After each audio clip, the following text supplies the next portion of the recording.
Road భద్రత పాటిద్దాం, ఆనందంగా జీవితం. అదేనండి, ట్రాఫిక్ రూల్స్ పాటిద్దాం, సుఖంగా గమ్యం చేరదాం. ఇక్కడ వచ్చేటప్పుడు ఇక్కడ బ్యారిగేట్ల టైప్లో అడ్డంగా అయితే పెట్టారు. దీన్నే ఎంకిపెల్లి సుబ్బిసాగుకు వచ్చిందని చెప్పనవచ్చు. కారణం ఏంటంటే, నేను భద్రాచలం రూట్ నుంచి అంటే ఇబ్రహీంపట్నం కొండపల్లి వైపు నుంచి జగ్గైపేట వెళ్ళాలి, కంచికిచర్ల జగ్గైపేట హైదరాబాద్ రూట్లో.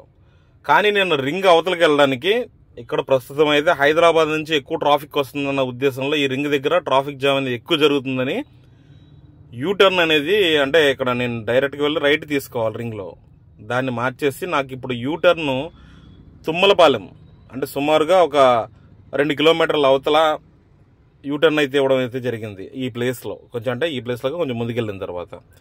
సో హైదరాబాద్ రద్దీ అయితే ఇలాగున్నది. అంటే హైదరాబాద్ నుంచి వచ్చే వాళ్ళకి కాకుండా ఆ ట్రాఫిక్ వల్ల స్థానికంగా ఉన్న వాళ్ళకి కూడా చాలా పెద్ద ఎత్తున అయితే ఇబ్బంది అయితే ఏర్పడిందని చెప్పని మనం ఈ వీడియోలో అయితే అర్థమవుతుంది. ఇది ఈ రకంగా అయితే కంటిన్యూ ఫుల్ ట్రాఫిక్ అయితే ఉంటుంది. ఎక్కడైనా చిన్నగా ఒక వెహికల్ ఆగింది అంటే చాలా పెద్ద మొత్తంలో వెహికల్ అన్నీ కూడా, ఎందుకంటే రోడ్ అంతా వెహికల్స్ ఉన్నాయి. ఏదన్నా జస్ట్ ఒక లారీ యూటర్న్ తీసుకుంటుంది. అది యూటర్న్ ఏ రకంగా తీసుకుంటుందంటే అవతల రోడ్డు ఆపేస్తుంది, ఇవతల రోడ్డు కూడా ఆపేస్తుంది. ఆ చిన్న గ్యాప్లో చాలా పెద్ద ట్రాఫిక్ జామ్ అనేది ఇమీడియట్లీ ఏర్పడుతుంది అన్నమాట. ఎందుకంటే రోడ్డు మొత్తం కూడా ఏదో పరిచేసినట్టు వెహికల్స్ అయితే ఇప్పుడు మనకి కనిపిస్తున్నాయి. ఈ రకంగా అంటే నేను చెప్పాలంటే ఇందులో చాలా వరకు ఎడిట్ అయితే చేశాను నేను, ఎందుకంటే మొత్తం లెంతీగా చూపిస్తే ముఖ్యమైన సమాచారం మనం స్కిప్ అయ్యే అవకాశం ఉంటుందని చెప్పని చాలా వరకు ఎడిట్ చేశాను.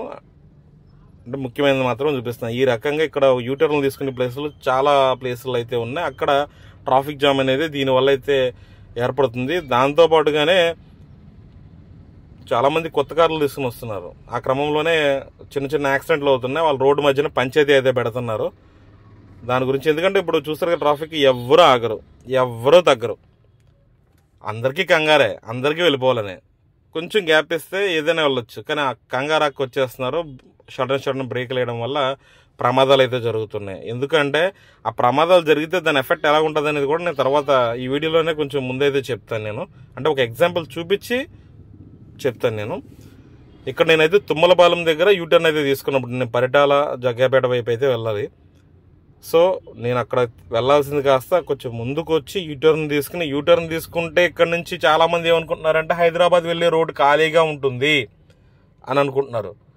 అందులో వాస్తవం అయితే లేదు. ఎందుకంటే దానంత కాకపోయినా ఎప్పుడు నార్మల్గా ఉండే ట్రాఫిక్ ఉంటుంది. దాంతోపాటు ఈ బస్సులు లాంటివన్నీ కూడా ఇప్పుడు ఇక్కడికి వచ్చి దింపేసి జనాల్ని మళ్ళీ వెళ్ళి ఇంకో ట్రిప్ పట్టుకొచ్చేయాలన్న ఉద్దేశంతో బస్సులు లాంటివి, తర్వాత హైదరాబాద్ సిటీలో తిరిగే మెట్రో డీలక్స్ ఈ బస్సులన్నీ కూడా విజయవాడకి వేయడం జరిగింది. దాంతో రోడ్డు అంతా కూడా చాలా రద్దీగా అయితే ఉంటుంది. వీటితో పాటు ఇంకా లారీలు ఇవన్నీ కామనే కాబట్టి ఇక్కడ చూడండి, ఇక్కడ మనకి లెఫ్ట్లో ఒక మెట్రో డీలక్స్ బస్సు వెళ్తుంది. అక్కడ ముందుకెళ్ళిన తర్వాత ఒక కాలం వంతెన ఉంది, దాని మీద 2 లైన్లే మాత్రం ఉన్నాయి. ఈ గ్యాప్లో నుంచి ఏదో వెళ్ళిపోదామని, అంటే ఎవడో బైకర్ ఏదో హడావిడి చేశాడంటే అనుకోవచ్చు. ఆఖరికి ఆర్టీసీ వాడు కూడా అక్కడ రోడ్డు లేదు, దాని నుంచి ఏదో వెళ్ళిపోదాం అని విన్యాసాలు అయితే చేసేస్తున్నారు. ఇప్పుడు ఇక్కడ చూసారు, కొంచెం ముందుకు వచ్చిన తర్వాత వంతెన వచ్చింది. ఈ వంతెన మీద వెళ్ళాడు కదా. ఇక్కడ వీళ్ళు చూడండి, డివైడర్ పైనుంచి వెళ్ళిపోయారు. నేను అన్నాను కదా ఇబ్బందులు ఏంటనేది. ఈ డివైడర్ పైనుంచి వెళ్ళారు, ఆపోజిట్లో ఇద్దరు వచ్చారు. దాంతో మొత్తం అంతా కూడా ఏంటంటే ఇక్కడ కింద నుంచి వెళ్తే ఒక రకంగా ఉంది. ఈ డివైడర్ ఎక్కేసి వెళ్ళిపోతే ఇది ఇక్కడ చూడండి, ఇద్దరు వచ్చారు. ఈయన ఒక ఆయన ఇక్కడ ఎప్పుడు కూడా ఇబ్రహీంపట్నం దగ్గర రాంగ్ రూట్లో అయితే వెళ్తూ ఉంటారు.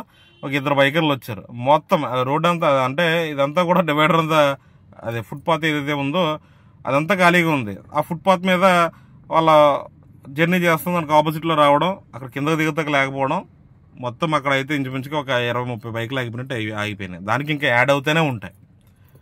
ఈ రకంగా ట్రాఫిక్ జామ్ అయితే మనం క్రియేట్ చేసుకుంటూ ఉంటాం. ఇప్పుడు మీరు అనుకోవచ్చు ఇదంతా ట్రాఫిక్ జామ్ లారీలు ఏంటి అని చెప్పని. హైదరాబాద్ నుంచి వస్తున్న వెహికల్ కోసం ఇక్కడ కొత్తగా ట్రాఫిక్ జామ్ అనేది హైదరాబాద్ వైపు వెళ్ళే వాహనాలకైతే ఇబ్రహీంపట్నం రింగ్ దగ్గర అయితే అవుతుంది.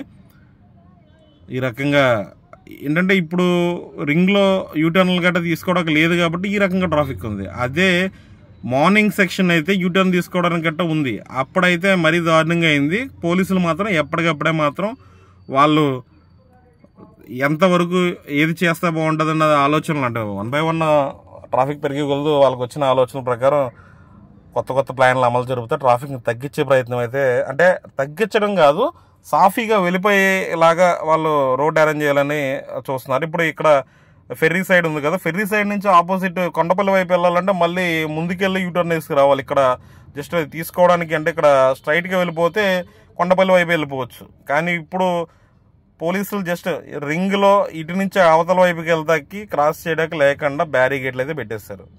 ఇది మనం ఈ వీడియోలో కూడా చూడొచ్చు.